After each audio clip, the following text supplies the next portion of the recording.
two purposes for Christmas. Little children, let no one deceive you. Whoever practices righteousness is righteous as he is righteous. Whoever makes a practice of sinning is of the devil, for the devil has been sinning from the beginning. The reason the Son of God appeared was to destroy the works of the devil. 1 John 3, 7 and 8. When 1 John 3, 8 says, the reason the Son of God appeared was to destroy the works of the devil, what are the works of the devil that he has in mind? The answer is clear from the context. First, 1 John 3, 5 is a clear parallel. You know that he appeared in order to take away sins. The phrase he appeared to occurs in verse 5 and verse 8. So, most likely, the works of the devil that Jesus came to destroy are sins. The first part of verse 8 makes this virtually certain. Whoever makes a practice of sinning is of the devil, for the devil has been sinning from the beginning. The issue in this context is sinning, not sickness or broken cars or messed up schedules. Jesus came into the world to enable us to stop sinning. We see this even more clearly if we put this truth alongside the truth of 1 John 2:1.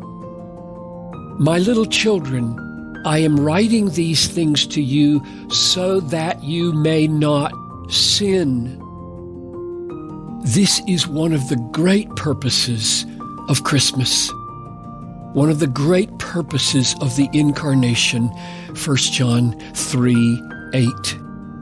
But there is another purpose which John adds in 1 John 2:1 and 2. But if anyone does sin, we have an advocate with the Father, Jesus Christ the righteous. He is the propitiation for our sins, and not for ours only, but also for the sins of the whole world. But now look what this means, that Jesus appeared in the world for two reasons. He came that we might not go on sinning. That is, he came to destroy the works of the devil, 1 John 3:8. And he came so that there would be a propitiation for our sins if we do sin.